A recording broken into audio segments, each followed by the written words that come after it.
BRICS and Belt and Road are just two key features of China's modern-day foreign policy, and some would argue a new form of internationalism. This week, we talked to Professor Ken Hammond about China's foreign policy and how it's evolved as it navigated U.S. imperialism over the last 75 years.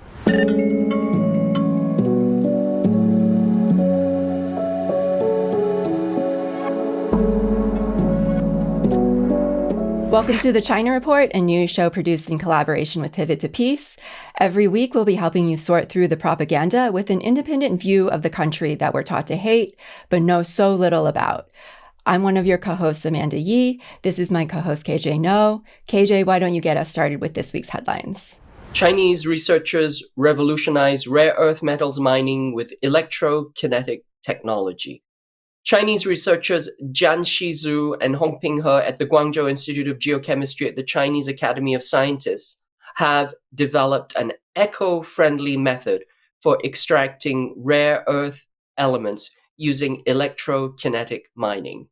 Electrokinetic mining reduces environmental harm, lowers resource use, and achieves over 95% recovery in industrial tests, marking a breakthrough in sustainable mining, according to SciTech Daily.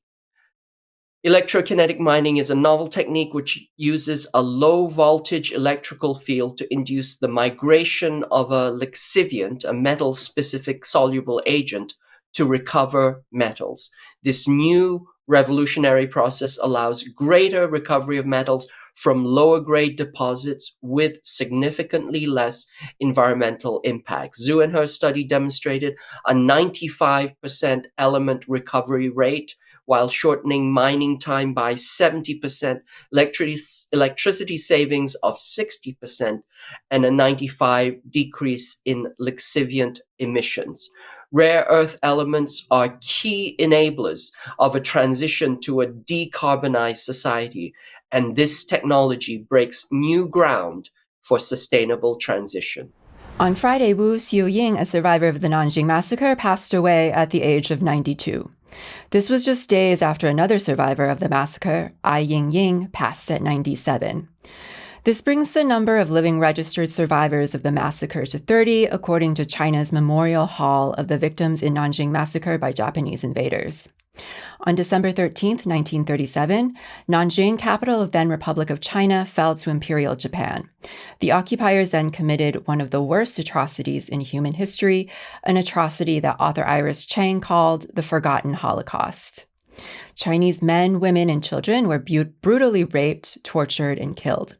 And in the end, over 300,000 Chinese people were slaughtered in just 6 weeks. Taiwan Island's professional military is leaving in droves.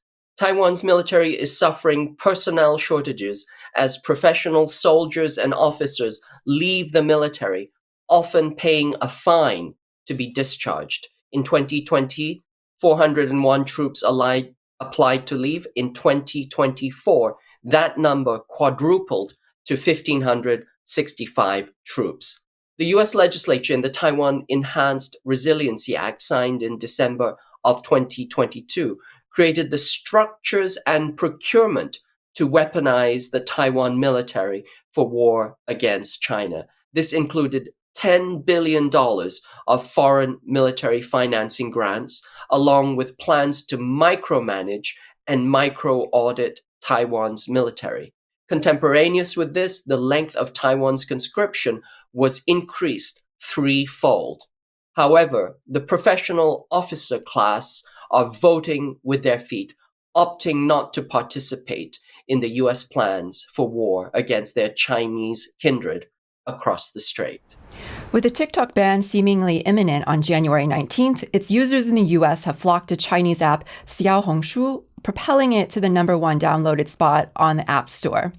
Despite most of the content and interface being in Chinese, Americans are taking the opportunity to introduce U.S. culture to Xiaohongshu's users.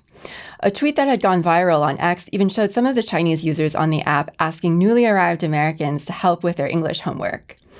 Other viral videos on Xiaohongshu feature Americans expressing their anger at the TikTok ban, criticizing the U.S. government's aggressive posture toward China, with many stating that it was the government that's their enemy and not China or Chinese people.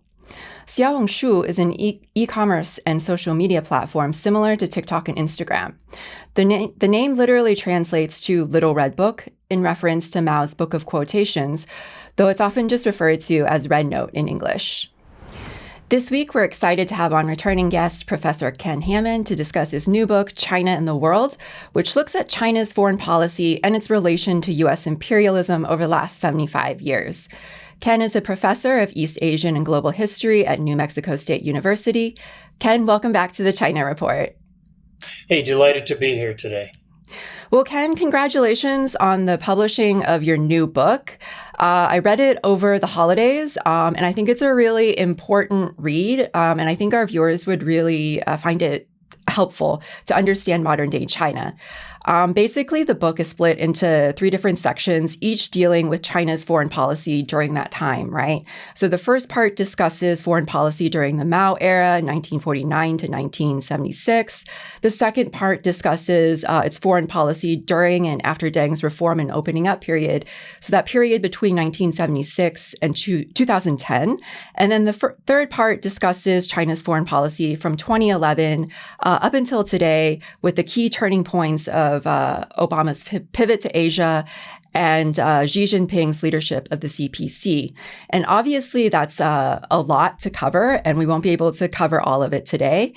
But I wanted to focus a little bit on that third part leading up to modern day China, or China in the present day.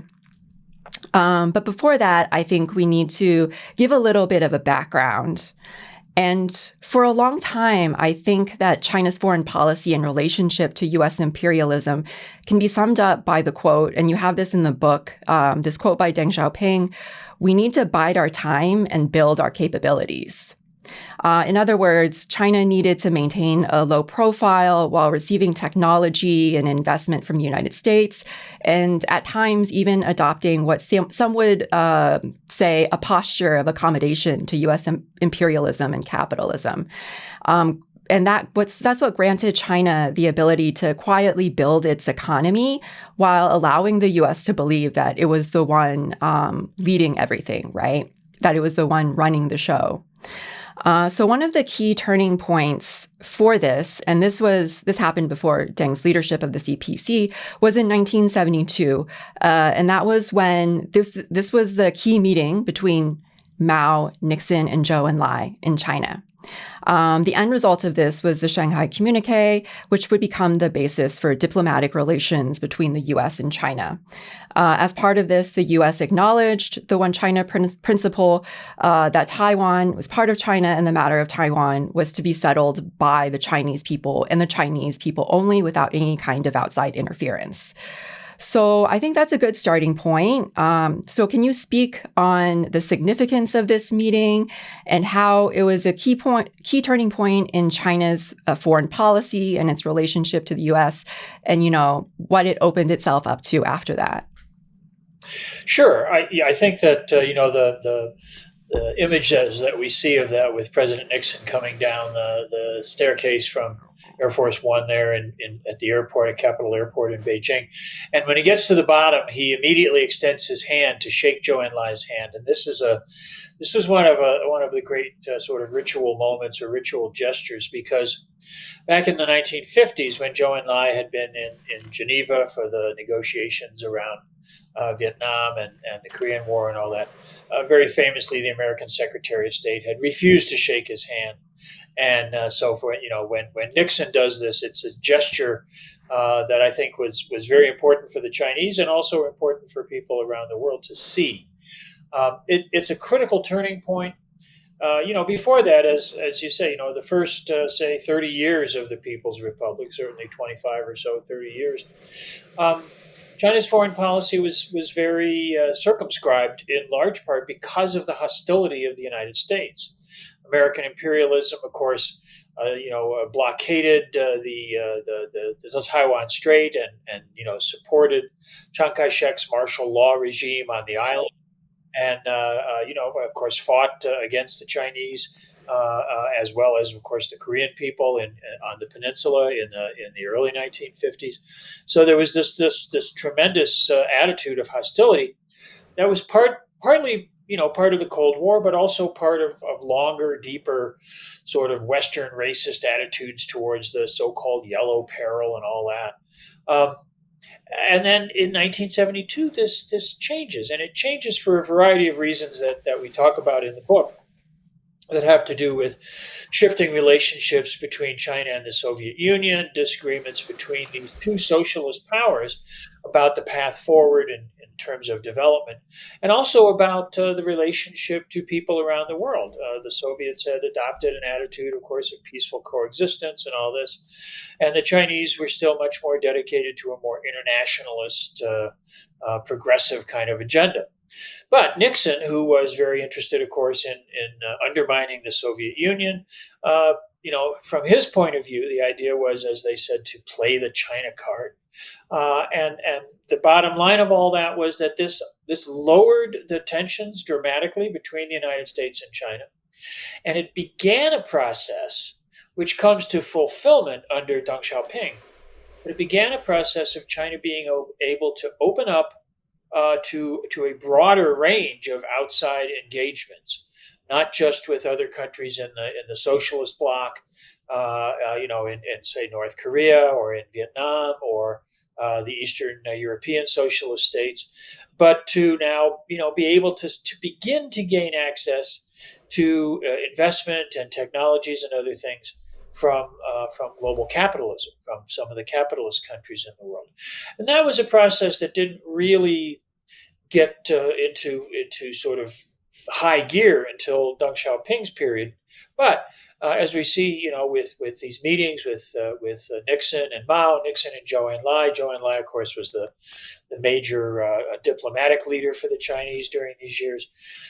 This is when the fundamentals, or what should be the fundamentals, of the American relationship with China were crafted and were articulated in the Shanghai Communique, where both sides laid out their views and their positions, and the Americans agreed to some fundamental ideas which should remain at the heart of our policy, even though we routinely violate them every day now. The recognition that the issue of the status of Taiwan was something that came down from history, from the end of the Civil War and the Revolution, and should be by the Chinese people in their own way, in their own time, with outside interference. And the U.S. committed itself to the one China policy, and to the reduction over time of its military assistance in Taiwan. Obviously, while we remain sort of formalistically committed to the one China policy, American political practices have diverged considerably from this, and we've ramped up our military interventions and military interference in Taiwan steadily over many, many, many, many years. And that's typical of American sort of hypocrisy and contradiction in terms of saying one thing and doing another.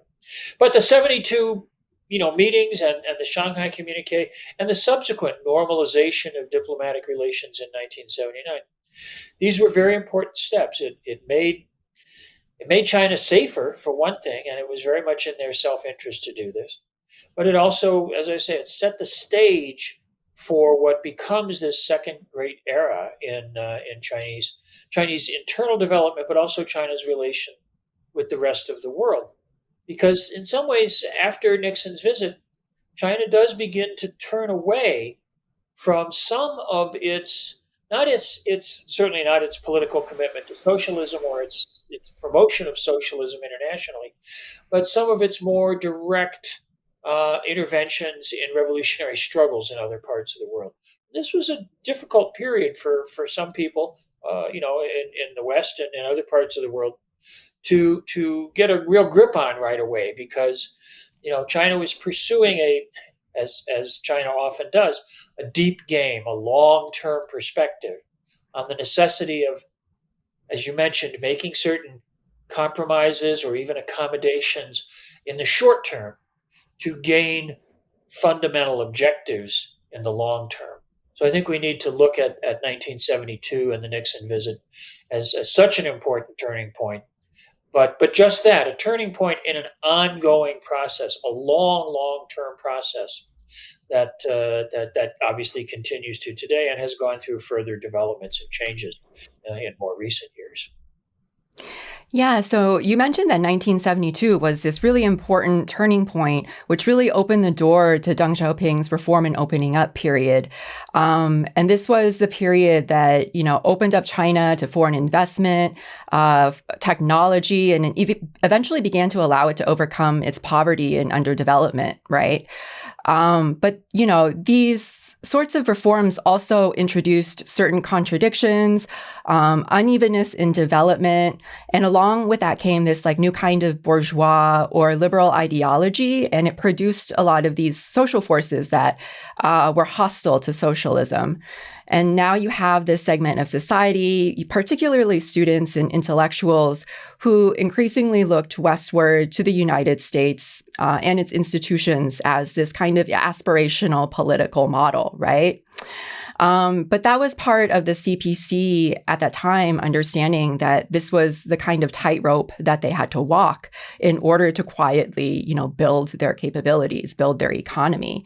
But I also think it's important to acknowledge, and again, bringing it back to the modern day, that it was through Deng's reforms that are what is allowing Xi Jinping and the CPC right now to pursue these programs and campaigns to improve people's quality of life, right? To fulfill the original mission of the revolution of improving the Chinese people's quality of life. And it was also through Deng's reforms that right now China is able to take a more aggressive posture to U.S. imperialism. You talked about how the Shanghai Communique, it was sort of the beginning point of what some saw as a turning away from internationalism, from supporting these national liberation movements that they had supported in the past. But at the same time, we see China engaging in new forms of internationalism today in the form of BRICS and the Belt and Road Initiative, helping Africa. Through the Belt and Road Initiative, they're literally giving Africa the tools and the infrastructure to develop their economies, to link themselves to these new emerging economies in Asia. So I was wondering if you could talk a little bit more about that, these contradictions that arose within the Deng period, and how those reforms led to what we're seeing today. Sure. This what I talk about as sort of the second period in the history of Chinese foreign policy is also, or China's relations with the rest of the world. It's also the second period in terms of China's development. In 1978, 79, when Deng Xiaoping emerges as the principal, sort of driving force, the shaping force in Chinese politics and policies, China had achieved significant developmental objectives. It had raised the standard of living for people. It had improved housing and healthcare and educational opportunities, all these kinds of things. But in 1979, China still remained a very poor country, a country, where per capita income, the material standard of living was relatively low. It was a very egalitarian society, but it was an egalitarianism of poverty. And while that was obviously, those were very positive developments in many ways, that's not socialism. That's not a fully developed socialism, which is a society of material, certainly well more than sufficiency, a kind of prosperity and abundance. The Chinese talk about a moderately prosperous society as sort of the early stages of socialism and all this. And so the Deng Xiaoping and the leadership more broadly in the party embarked upon these policies of opening to the outside, and welcoming in foreign investment, welcoming in foreign corporations that came in and formed joint ventures, setting up the special economic zones, as well as pursuing changes in the domestic economy, things like the household responsibility system in the agricultural sector, encouraging village and township enterprises, so So not, big centralized state-owned enterprises, but publicly owned, communally owned enterprises at the village or county or township level, things like that. And those became very, very important driving forces in the early stages of the economic takeoff. And that's what we see in the 80s and the 90s and even into the first decade of this century. This period of sustained and often quite dramatic growth in the economy, coupled with, I think it's important to recognize this, coupled with the effects of the one-child policies, which helped to slow the rate of population growth. And of course, now it has plateaued and even begun to decline slightly. Which meant that a rapidly growing population didn't eat up, in effect, all of the economic gains which were made. And so these years of rapid development, more than 20 years of 10% or more growth, annual growth in GDP, that growth, that increase in prosperity, that development of a greater level of material prosperity, those benefits flow directly to the people, right?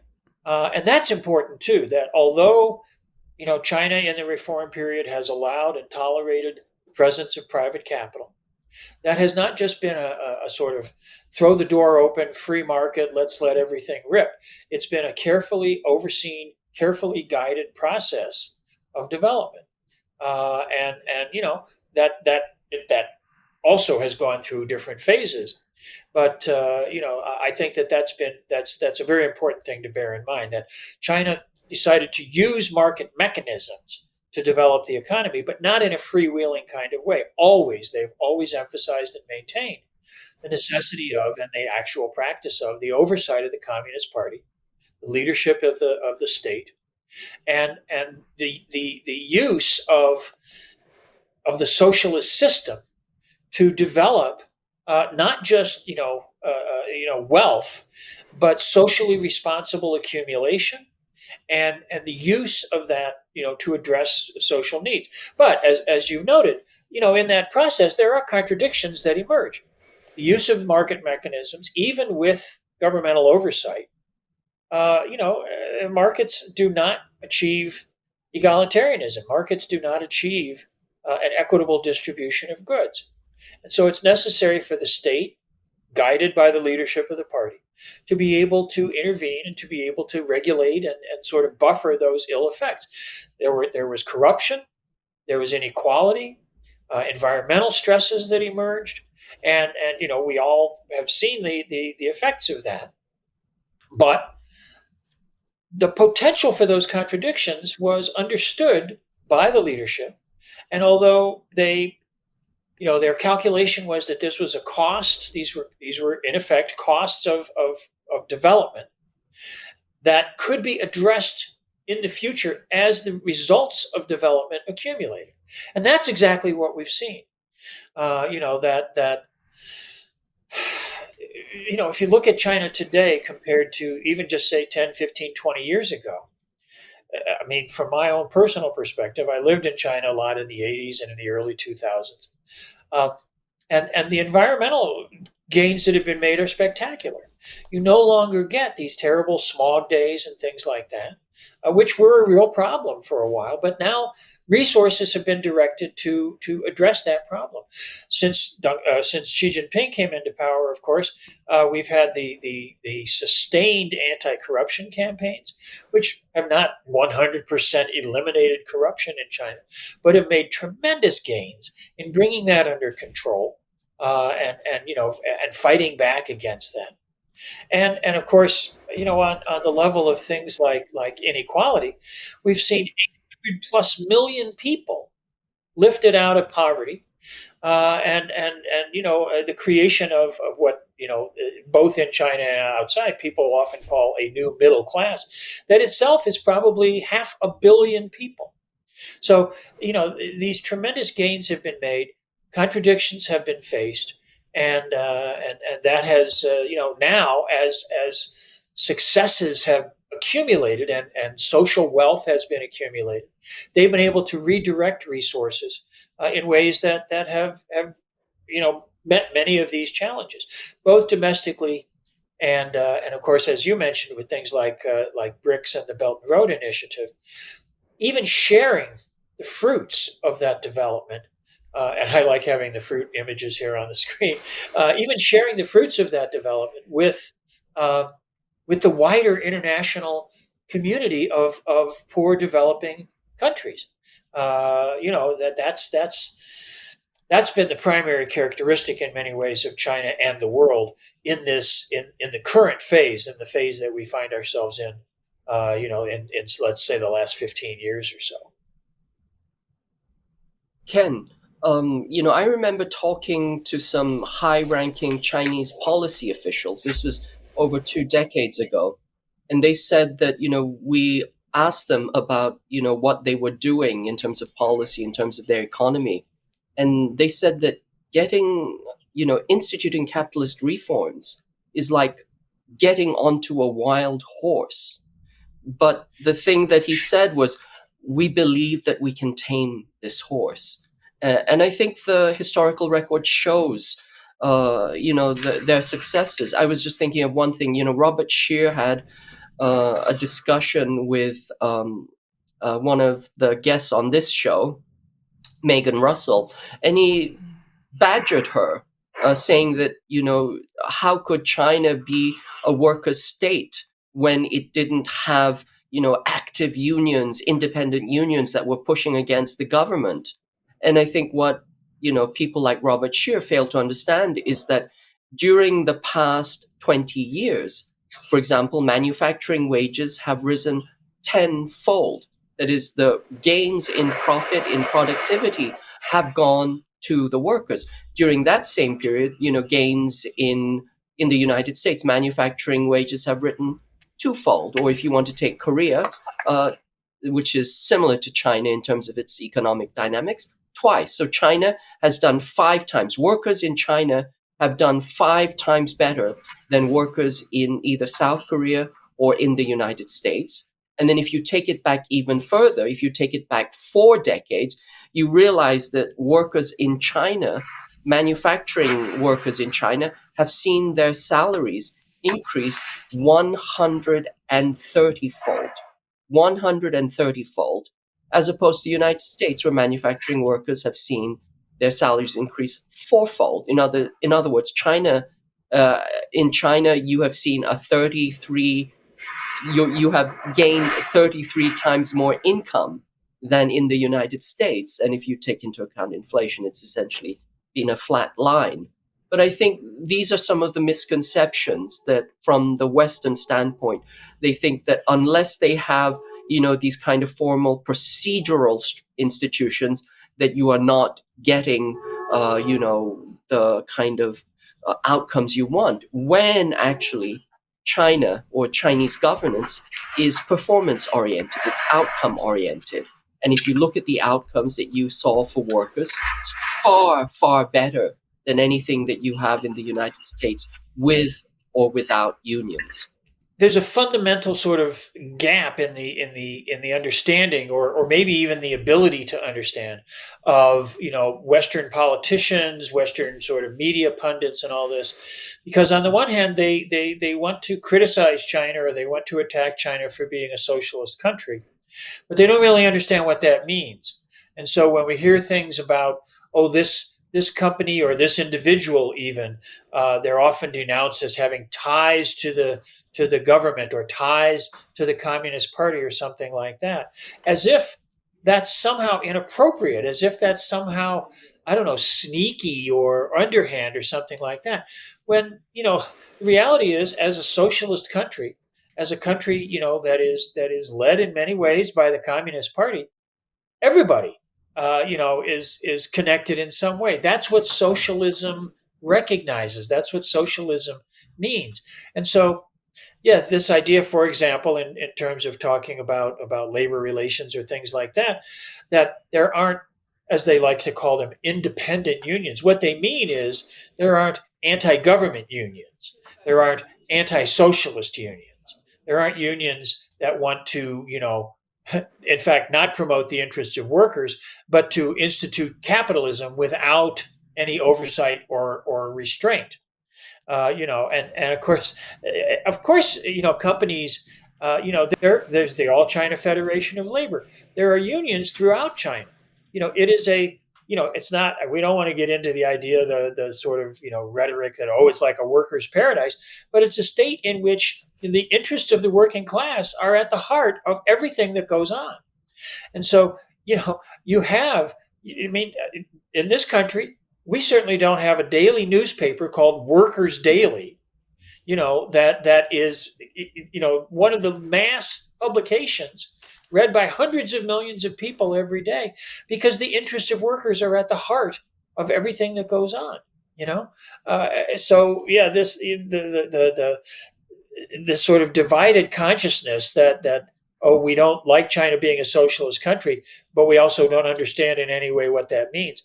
That's a real problem. And a lot of Chinese diplomatic exchanges with the United States recently have talked about this, in the sense that they say that, at the heart of the problem in some ways is what they very politely call misperceptions or misunderstandings on the part of the West. And that's a nice way of putting it. But of course, what it really means is an opposition or an antipathy towards socialism, so that the West rejects what are the very fundamental features of socialism that make it work. The idea of collectivism, of communalism, of what the Chinese call full process democracy.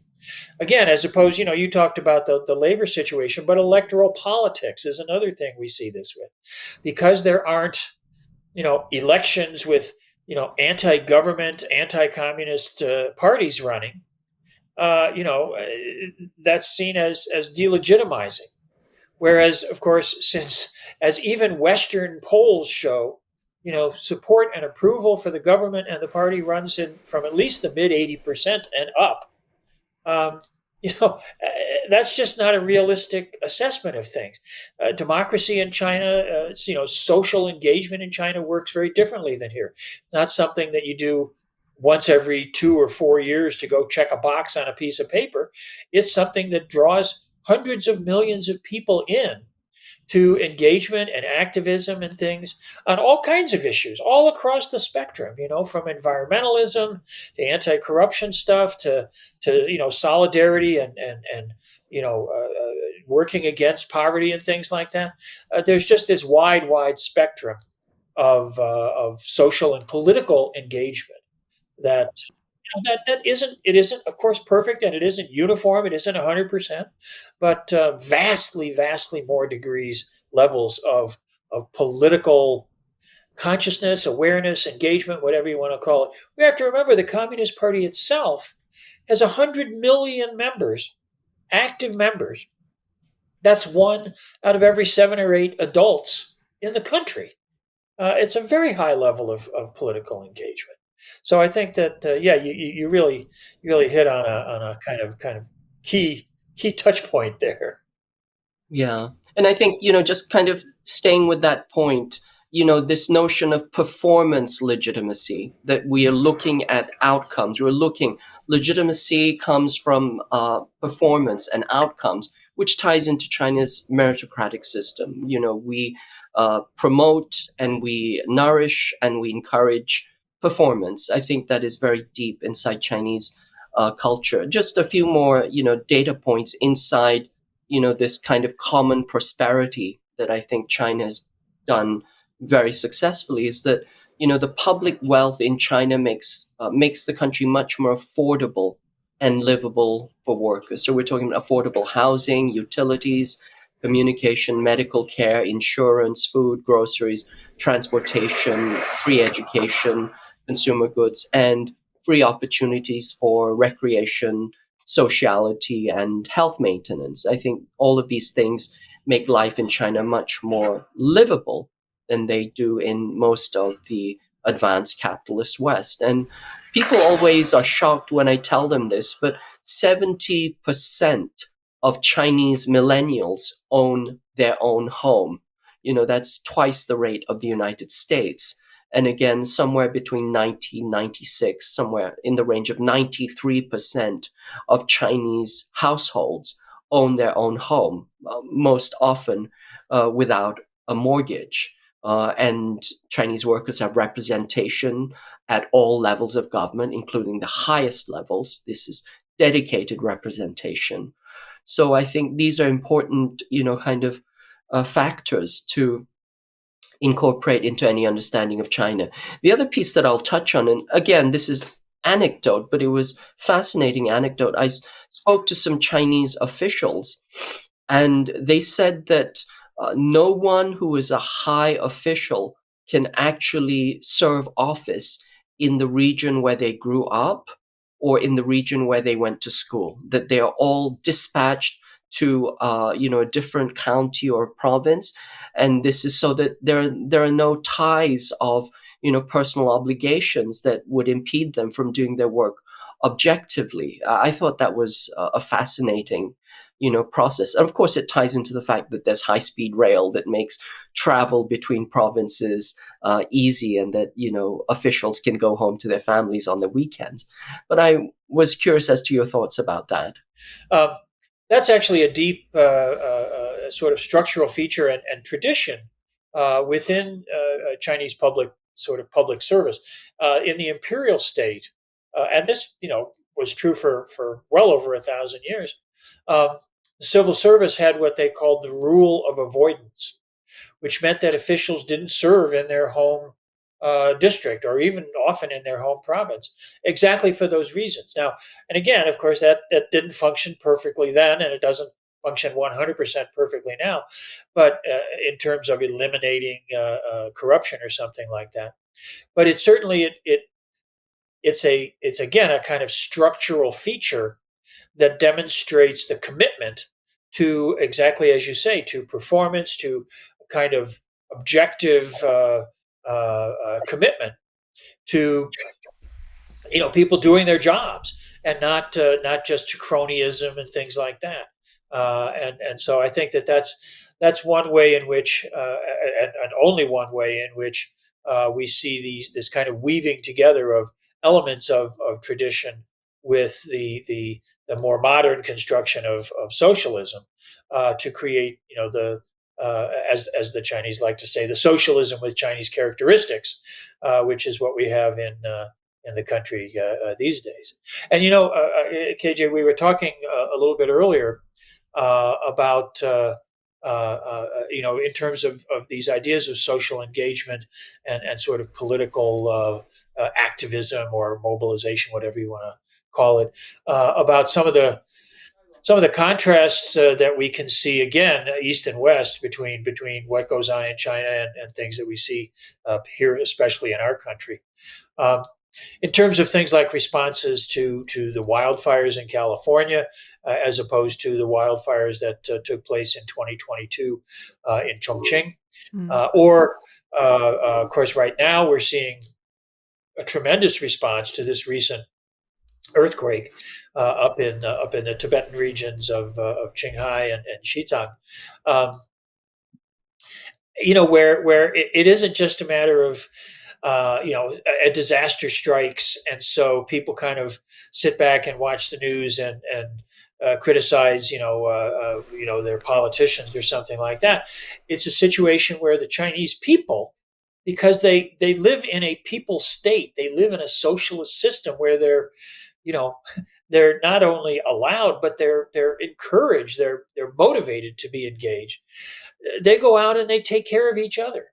There's this mentality, this deep psychological structure of collectivism and mutual support, mutual benefit. And so when we see people in Tibet with the earthquake, or people in Chongqing, as I say, in 22 with the wildfires, where people just came out and volunteered and said, what can I do? How can I help? And it's not to say that ordinary working people in America don't want to do that stuff too. We see people come out and help. I was reading a paper article this morning about people who are rescuing pets in the fire zone in California, in Los Angeles. But the mobilization in China is massive, and it's so effective, and it's so sort of self-disciplined. Of course, we saw this demonstrated tremendously with the response to COVID, which meant that China had, fewer than 100,000 people in a population 4 times the size of the United States. Fewer than 100,000 people die of COVID, whereas the United States had, over 1.1 million. Because here we put profits first, and it was about insurance and pharmaceutical and hospital corporations making big money, and there it was about creating a vaccine as a public good and taking care of people. And that translates, if I can just loop back to a minute to the China and the World book, that translates into foreign policy and international relations as well, because things like the Belt and Road Initiative. One of the things that we hear in the West, one of the critiques of China that we hear, is that, oh, China's out, and yes, they're providing these investments and they're building these infrastructures and all this, but they're just doing that, to exploit other countries somehow. They get accused of sort of neo-colonialism or neo-imperialism or something like that. And again, that's such a fundamental misreading of what's going on, because if you just listen to what the Chinese themselves say about what they're doing, they're very clear. They talk about these are win-win initiatives, these are mutual benefit programs. And what that means is mutual benefit means mutual benefit. It means both sides benefit. So, of course, these investments, these developmental projects, this construction of infrastructure, of course that's going to benefit China. It's not a philanthropy. It's not a giveaway. These are things that are going to build a better future for both sides. So the host countries, the countries that are receiving investment, where these infrastructure projects are being built, they're going to benefit. But China is too. And they're clear about that. They're not trying to pull the wool over anybody's eyes, And if we look at their actual performance, again, talking about performance outcomes as the true measure of things, China's not the country imposing political conditions, imposing austerity, causing people to increase their suffering economically and otherwise. China, is very flexible about repayment, about rescheduling, about debt forgiveness, if that's the issue. And these investments, oftentimes the projects that are building, let's say, port facilities or a railway or a pipeline, some of those funds also go into building things like schools, hospitals, sports facilities. And those are also benefiting both sides, because a healthier people, a healthier economy, socially, physically, mentally, all this facilitates development. It facilitates the enhancement of livelihood. And that's what it's really all about. And again, often people on the left will criticize China because they don't see China as, trying to export revolution or export socialism. But again, we see China saying, look, people can look at what we've done. People can look at our achievements of what socialism has done in China in terms of improving the lives of people. And they can say, maybe that'll help us. Maybe that'll work for us. We're not going to tell them what to do. We don't impose political conditions one way or the other. But they look at the results. They look at the performance, and they can say, maybe that's a path for us as well. And if that's the path they choose, we'll do everything we can to help. And I think we need to understand those attitudes on the part of the Chinese, that these are fundamental to their system at home and to their engagements around the world. So, Ken, it sounds like what China is doing domestically, which is to work for common prosperity, it's also doing globally, that it's working for global common prosperity. And I think there's a deep misunderstanding among certain sectors of the Western left that don't seem to understand that when you have colonialism and when you have imperialism, what happens is that the global South is underdeveloped. They're not developed. Whereas what China is doing is it's developing its global South partners and thus bringing or increasing commonwealth for everybody. Yeah, I think that idea or the idea somehow that development means exploitation, that's so deeply rooted in our own Western experience. that if you look at the transformation of global relations, let's say in the 19th century with the Industrial Revolution and all that, the world was not entirely, but largely converted to a system where, you know, the metropolitan countries in Europe, Western Europe, North America, they held a monopoly on modern productive technologies, factories and industry. And the rest of the world was de-industrialized. Countries like China and India and other parts of the world that had their domestic industries. The Indian cotton textiles were the best in the world. They had the most sophisticated weaving and block printing. China's ceramics industries, other things, silk, of course, all that. Those were hollowed out, and those economies were sort of rolled back to become sources of raw materials and markets for Western manufacturers. And that's so deeply ingrained in our experience that when, I think many on the left who sincerely, are looking for a better direction and a better world, but they misread what's going on, as China being this sort of new imperialism because, China has embraced market mechanisms in developing its economy. They think that this idea somehow that China has taken the capitalist road, and I don't think that they understand or they take a realistic assessment of China's socialist core and the maintenance of the leadership of the party and just how fundamentally important that is.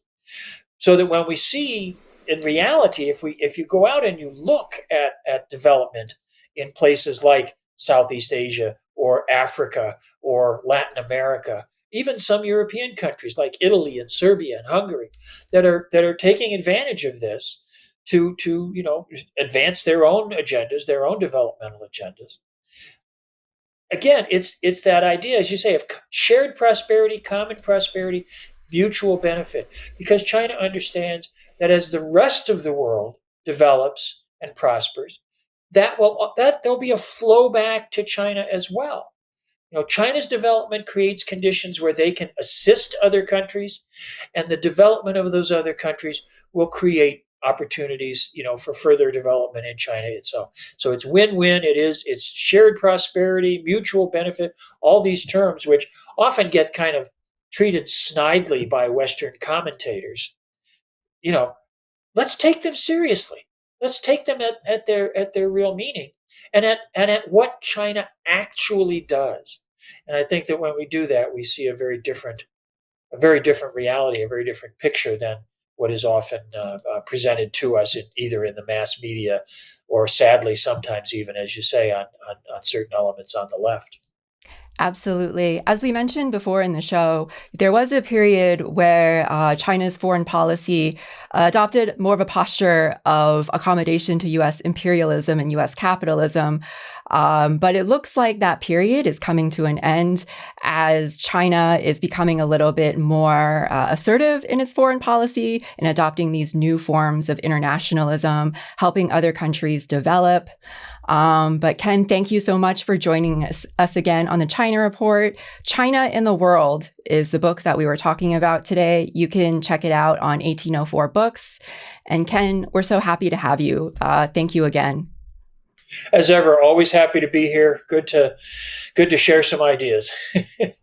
To end the show today, we have a very cute short little video of two strangers on the Guangzhou subway who are joining and singing the theme song to the classic Hong Kong TV series from 1980, The Bund, which is a very, very famous song. Very popular in Hong Kong and Guangzhou. The Bund was a classic Hong Kong TV series that ran in 1980, which basically launched the career of Chinese actor Chow Yun-fat.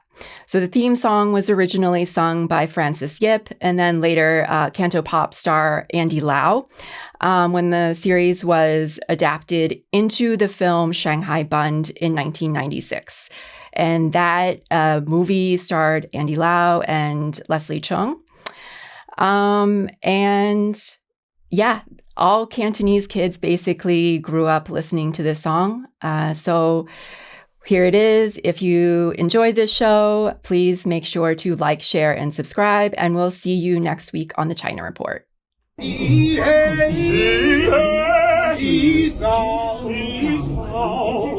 就算分不清歡笑美有美有，成功成功實跑，分不清有美有，對你恨你，運功之否，只大功一發不收，